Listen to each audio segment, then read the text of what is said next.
Hello guys, welcome back my channel. हम अपनी story का पार्ट 12 स्टार्ट करते हैं। बट गाइस, उससे पहले आप मेरे चैनल को सब्सक्राइब करिए, लाइक करिए और कमेंट भी करके मुझे बताएं कि मैं कैसा कर रही हूँ। मुझे आपके कमेंट ना बहुत बहुत बहुत ज़्यादा मोटिवेशन दिलाते हैं। सो प्लीज़ आप मेरे चैनल को सब्सक्राइब करके और कमेंट ज़रूर करें। मेरी स्टोरी को बताइए कि मेरी स्टोरी कैसी लग रही है, ताकि मैं और भी अच्छा कर पाऊँ। हमने लास्ट पार्ट में देखा था कि वेंचाओ और वेंचू दोनों विंग को उठा करके क्लब बार से वहाँ से उठा के एक रूम में ले जाते हैं। और जब विंग को होश आता है तो वो दोनों को अपने सामने देखता है। अब आगे विंग ना वेंचू और वेंचाओ की बातों से बहुत ज़्यादा डर चुका था अंदर से। बट वो अपने चेहरे पे ना वो डर दिखाना नहीं चाहता था, ताकि वो जानता था यदि मैंने ज़रा भी डर दिखाया ना तो ये दोनों अल्फ़ा मेरे ऊपर हावी होने की कोशिश करेंगे। बट विंग ऐसा बिल्कुल भी नहीं बट विंग ऐसा बिल्कुल भी नहीं कर सकता। अपने ऊपर इन दोनों को हावी नहीं होने दे सकता। और विंग का एक तरीके से दिमाग पूरी तरह से बंद हो चुका था कि वो क्या करे। अंदर से ना बस पूरा शिविर ही कर रहा था वो। और वेंसू उसके पास बैठ करके कहीं उसकी चीक्स को टच कर रहा था, कभी उसके हैंड्स को टच कर रहा था, कभी उसकी बॉडी को बहुत ज़्यादा गंदी नज़रों से देख रहा था, हर एक चीज़ को। और धीरे धीरे भी उसका हैंड ना वेंचू का हैंड धीरे धीरे उसके चीख से लेके फिर उसके नेक से फिर उसके विंग के चेस्ट तक आने वाला था। तो विंग ना एक झटके से उसका हाथ दूर करता है और दूर बेड से खड़ा हो जाता है और बोलता है, खबरदार, मुझे कमज़ोर समझने की कोशिश मत करना, वीक समझने की कोशिश मत करना। मैं तुम लोगों को छोड़ूंगा नहीं। यदि तुम लोगों ने मुझे हाथ भी लगाया तो जाने दो मुझे यहाँ से। जब वो और मुड़ के जाने लगता है तो वेंचा उसका हाथ पकड़ लेता है विंग का, और हाथ पकड़ के तेज़ी से उसका हाथ मोड़ के उसके बैक में लेके, और वेंचा उसके पीछे आकर के बोलता है, तुम कहाँ जा रहे हो? हम तुम्हारे साथ हाथापाई नहीं करना चाहते। देखो, प्यार से मान जाओगे तो तुम्हारे लिए ही अच्छा होगा, वरना हमें ज़बरदस्ती करना भी आता है, समझे? उसको हाथ खींच के और तेज़ी से बेड में पटक देता है। और वहाँ से वेंचू विंग को पकड़ता है और बोलता है, तो क्या कर रहे हो चाओ? क्या कर रहे हो चाओ? अच्छी तरह से इससे बिहेव करो ना। ये बहुत ही ज़्यादा सॉफ्ट है, फ्रेजाइल है और कितना ब्यूटीफुल है।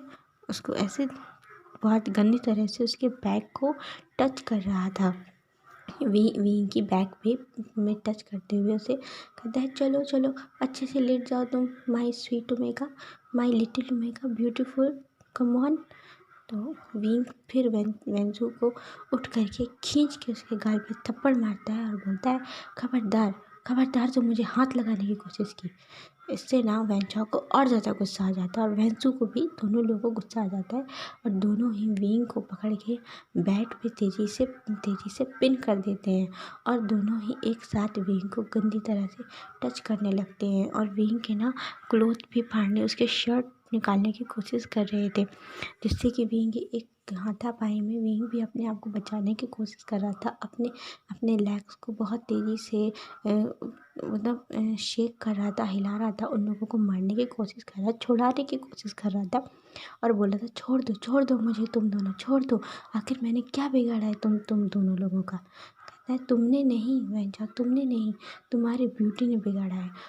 और तुम्हारा ये इतना ज़्यादा नखरीला, इतना गुस्सा हमें और भी ज़्यादा एक्साइटेड कर रहा है, और अब हम देर नहीं कर सकते।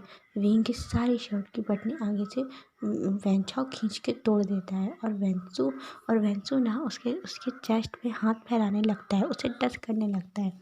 विंग की आंखों में आंसू आ गए थे, वो रोने लगा था, अपने आप को ना बहुत ही ज़्यादा हेल्पलेस फील कर रहा था। और बहुत गुस्सा आ रही थी उसको कि वो कुछ नहीं कर पा रहा है। अंदर से ना बहुत जोर से चीखने का मन कर रहा था, पर आवाज़ नहीं निकल रही थी।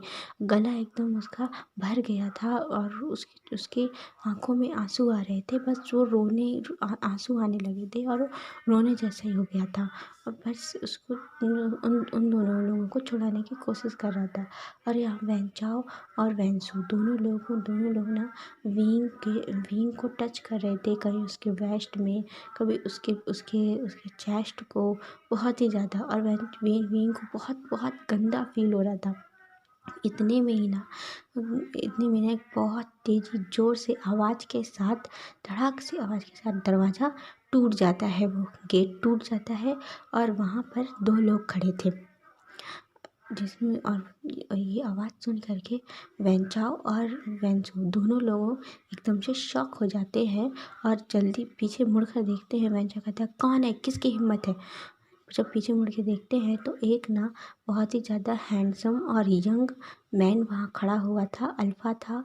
और उसके साथ में एक और था, वो भी बहुत ही ज़्यादा हैंडसम लग रहा था, वो भी मैन था, पर समझ में नहीं आ रहा था कि अल्फ़ा है कि ओमेगा, क्योंकि उसने अपनी सेंट को ना ब्लॉक करके रखा था। तो वेंसू और वेंचा दोनों एक साथ कहते हैं कि तुम दोनों कौन हो और यहाँ क्या कर रहे हो? तो उसमें से जो अल्फ़ा था वो बोलता है कि हम तुम्हारी मौत हैं, समझे? और तुम लोग यहाँ क्या कर रहे हो, इसकी सारी रिकॉर्डिंग हमारे पास है और अब तुम दोनों नहीं बचने वाले। तुरंत जो उस मैन के साथ एक और मैन था, दूसरा, वो जाता है और विंग को ना जल्दी से उठाता है और बोलता है कि तुम ठीक हो ना? वहीं कुछ नहीं बोलता, बस वो उठ करके और एक पूरा अपने आप को बहुत तेज़ी से अपने हाथों से ही खुद को ग्रैब करके वहीं बेड पे ही बैठ जाता है और बस रो ही जा रहा था। और आवाज़ नहीं आ रही थी, सिर्फ रो रहा था, आंसू निकल रहे थे उसकी आंखों से, बहुत ज़्यादा डर चुका था और अपनी ही बॉडी ना उसे अच्छी नहीं लग रही थी, बहुत गंदी फील हो रही थी। वो उन दोनों लोगों को वेंसू और वेंचाओ कहते हैं, अच्छा तो तुम यहाँ पर रिकॉर्डिंग कर रहे हो, तुम हो कौन, तुम्हारी हिम्मत कैसे हुई? जानते हो ना ये किसका क्लब है? ये हमारा ही क्लब है, समझे तुम लोग? और तुम दोनों यहाँ आए कैसे? किसने भेजे? किसने किसने तुम लोगों को यहाँ भेजा है? तो वो जो मैन था अल्फ़ा, कहता है, बस बस बस, ज़्यादा उड़ने की कोशिश मत करो। हर एक तीसरी सी स्माइल, सरकास्टिक स्माइल देता है और दोनों लोगों के सबसे पहले तो खींच के एक फेस पे पंच मारता है, एक फेस पे वेंचाओ के पंच मारता है और एक वेंचो के। तो तुम दोनों लोगों को शर्म आनी चाहिए, तुम दोनों लोग मिल करके एक एक एक फ्रजाइल से और एक लिटिल से ओमेगा को यहाँ पर मोलेस्ट कर रहे हो, हाँ? और उस रूम में ना विंग की अब धीरे धीरे ओमेगा सेंट ना फैलने लगी थी पूरे रूम में। तो वो जो उसके साथ था वो बोलता है विंग से, जो एक और मैन था दूसरा, वो बोलता है कि प्लीज़ तुम ना अपने सेंट को कवर करके रखो। और इतने में ही वो अल्फ़ा ना जो था उन दोनों लोगों को, वेंसू और वेंचा दोनों अटैक कर देते हैं उसके ऊपर। और उनके पास में एक नाइफ़ थी, उस नाइफ़ से दोनों ही अटैक करने लगते हैं। तो उन लोगों के बीच में अच्छी खासी फाइट होती है। वो दोनों मैन और वेंसू और वेंचा दोनों झगड़ते हैं उसके साथ। और इतने में जब वो दोनों अच्छा खासा बहुत धुलाई करते हैं वेंसू और वेंचाओ की, क्योंकि वो दोनों ही बहुत ज़्यादा स्ट्रांग थे और वेंसू और वेंचाओ इतने स्ट्रांग नहीं थे, तो दोनों बेहोश होने की कगार में आ गए थे। तो वेंचाओ कहता है, तुम लोग हो कौन, बताओ मुझे, तुम लोग हो कौन?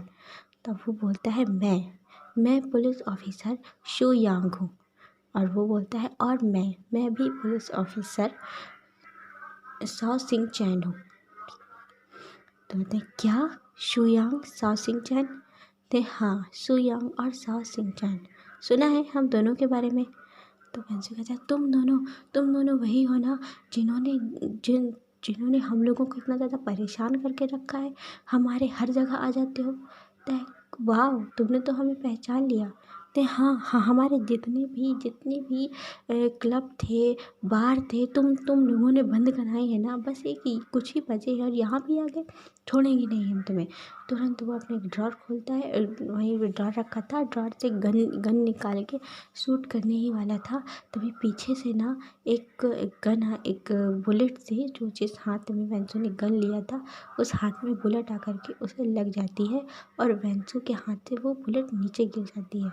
और पीछे से एक बहुत ही डीप वॉइस आती हुई बोलती है कि तुम दोनों यहाँ अब खेलना बंद करोगे और इन दोनों को ले जा करके अभी के अभी अंदर लॉकअप में डालो। तुरंत देखता है वैन चाओ देखता है तो वो वहाँ पे कोई मास्क मैन खड़ा था। पूरे उसने ऊपर से नीचे तक ब्लैक क्लोथ पहने थे, ब्लैक पैंट शर्ट वगैरह इस तरीके से उसने पहनी थी और फेस पे मास्क था। तो वैन तो वो दोनों कहते ये कौन है? तो ये हाँ, श्रेया कहता ये हमारे बॉस हैं, समझे, हमारे सर ऑफिसर बॉस ही समझो। तो वो सचिन चंग कहता है शुयांग ज़्यादा बात करने की ज़रूरत नहीं है, इन्हें यहाँ से जल्दी ले जाओ। और मुझे ना इस ओमेगा की हालत ठीक नहीं लग रही है। हंगुन ये ओमेगा इनके साथ था। कहते हैं साथ था, बोलता है तो वो कहते हैं साथ था मतलब सिंह चैन कहता है साथ था मतलब ये दोनों ना इसके साथ ज़बरदस्ती करने की कोशिश कर रहे थे। जब हांगुनजुन देखता है कि वो ओमेगा कौन है, थोड़ा आगे बढ़ के आता है, पर दिख नहीं रहा था क्योंकि वो गेट के पास ही था। आगे आता है और देखता है उसकी सेंट पूरे रूम में भरी थी। कहते हैं इसकी सेंट इतनी ज़्यादा यहाँ पर, तो कहते हैं मुझे लगता है ये ना अपनी अपनी हीट में आ रहा है, इन लोगों ने कुछ इसी के साथ किया है। तो जब उसके सामने से देखता है हांगुनजुन तो देख के एकदम से ना शॉक हो जाता है बहुत ही ज़्यादा, अपनी जगह में जैसे कि वो स्टिफ हो गया था। और उसे थोड़ा देर तो सरप्राइज था कि आखिर ये विंग यहाँ कर क्या रहा है। और तुरंत स्पीड से विंग के पास आता है और बोलता है विंग विंग तुम यहाँ कैसे, और तुम यहाँ क्या कर रहे हो? जब विंग ये आवाज़ सुनता है तो तुरंत पहचान लेता है कि ये आवाज़ ना उसके गगा की है। और वो उठ के अभी तक जैसा बैठा हुआ था बिल्कुल बिल्कुल एकदम स्टेचू की तरह विंग बैठा था, ना हिल रहा था ना डुल रहा था, बस आँखों से आंसू बहे जा रहे थे और वो रोए जा रहा था, अपना फेस भी नहीं दिखा रहा था। तुरंत उठता है और जा कर के वांगजी को हग कर लेता है और तो तुरंत हग कर लेता है और बोलता है गगा गगा आप आ गए, अब कहाँ थे गगा? इसने पता है मेरे साथ क्या किया इन लोगों ने। इस तरह रो रहा था और उसके मुँह से ना आवाज़ भी नहीं निकल रही थी। वांगजी भी उसे अच्छे से गले लगाता है और वहीं बेड पे बैठ करके विंग को अपनी गोद में बिठा लेता है और उसे हग करके बिल्कुल बेबी की तरह ना उसे उसके बैग को सहलाने लगता है और उसको उसके हेड में भी हाथ फेर रहा था और उसे चुप करने की कोशिश कर रहा था कि बोलता है विंग विंग पहले तुम शांत हो जाओ, तुम ठीक हो ना, तुम्हारे साथ कुछ हुआ तो नहीं? तो शुयांग और सॉसिंगचैन दोनों देख के रह जाते हैं कि आखिर हंगुनचुन इस ओमेगा को जानते हैं और ये ओमेगा इतने क्लोज है। शुयांग तो यही देख रहा था कि हंगुनचुन ने ओमेगा को अपने लेग में बिठा कर रखा है, अपने लेग में। और सॉसिंगचैन देख रहा था कि क्या ये ओमेगा हंगुनजुन का ओमेगा है, ये उन्हें लाइक करते हैं हंगुनजुन। और वैनचाओ और वैनसू वो दोनों भी देख रहे थे कि हंगुनजुन ये मैंने उन्हें ये पता है, उन्होंने बहुत नाम सुना है हंगुनजुन का, बट ये हंगुनजुन इस ओमेगा को इतना ज़्यादा क्यों क्यों केयर कर रहे हैं, उसे भी समझ नहीं आ रहे थे। तो फिर जब वांगजी देखता है कि दोनों अभी भी यहीं खड़े हैं और ये दोनों भी हैं, तब सुयांग को इशारा करता है। तो सुयांग एक कॉल करके कुछ और ऑफिसर्स को बुलाता है और अपने साथ उस ओमेगा को और अपने साथ ना उन दोनों लोगों को वैनसू और वैनचाओ दोनों लोगों को ले जाते हैं वो ऑफिसर जिन्हें बुलाता है। और सुयांग कहता है मैं कुछ हेल्प करूं? कहता है नहीं तुम मत करो, मैं संभाल लूँगा। हंगुनजुन बोलता है तुम जाओ यहाँ से। वो दोनों वहाँ से चले जाते हैं। बस उस रूम में अब सिर्फ हंगुनजुन और विंग थे। विंग ना अभी भी कंप्लेन कर रहा था गगा गगा वो दोनों मेरे साथ पता है क्या क्या करने की कोशिश कर रहे थे। मैं ना मैं मैं खुद को बहुत वीक फील कर रहा था। मैं कुछ नहीं कर पाया गगा, मैं कुछ नहीं कर पाया। उन्होंने मुझे टच किया, उन्होंने मुझे मुझे ज़बरदस्ती करने की कोशिश की मेरे साथ। उसकी आवाज़ इतनी ज़्यादा लड़खड़ा रही थी, काँप रही थी और बहुत ज़्यादा रो रहा था विंग, बहुत ही ज़्यादा। ये देख के ना वांगजी की आंखों में आंसू आ जाते हैं। वांगजी की आंखों में भी आंसू आ जाते हैं और विंग को टाइटली हग करके बोलता है बस बस विंग शांत हो जाओ, अब मैं आ गया ना, इन दोनों को मैं छोड़ूंगा नहीं, बिल्कुल भी नहीं छोड़ूंगा। तुम फिक्र मत करो, आज तुम्हारे साथ कुछ नहीं हो सकता। तुम तुम मेरे साथ घर चलो। सबसे पहले वो अपना अपना एक कोट निकालता है जो पहन के रखा था, बढ़िया कोट निकालता है और विंग विंग के ऊपर कोट डाल के उसे कवर करता है और बोलता है चलो तुम मेरे साथ घर चलो, बिल्कुल शांत हो जाओ, कुछ भी नहीं, हाँ कुछ नहीं हुआ है, कुछ नहीं हुआ है, तुम बिल्कुल ठीक हो, चलो मेरे साथ। विंग को ऐसे ही गोद में उठाता है। विंग विंग ना वांग जी के वेस्ट में अपने दोनों दोनों लेग को दोनों लेग से अपने अपने वांग जी की वेस्ट को कवर करके, मतलब वांग जी की वेस्ट में दोनों लेग राउंड कर लेता है और वांग जी गले में दोनों हाथ डाल के उसे हग कर लेता है। वांग जी भी उसे उसे अपने गोद में कैरी करके उसे वहाँ से लेके जाता है। अब वो वांग जी और विंग दोनों ही पूछता है, कार में बैठे थे तो फिर वांग जी पूछता है कि तुम यहाँ अकेले कैसे हो, तुम्हारे साथ तो तुम्हारे साथ तो तुम्हारे फ्रेंड्स भी थे ना, और जैंग चैंग वो कहाँ है? कहता है पता नहीं, मुझे कुछ नहीं पता, तुम पहले शांत हो जाओ। अभी भी ना विंग हिचकियाँ ले रहा था और उसकी सांसें फूल रही थी, हिचकी ले रहा था। तो वांग जी पानी लेता है, तो तुम पानी पियो, अपना फेस वॉश करो।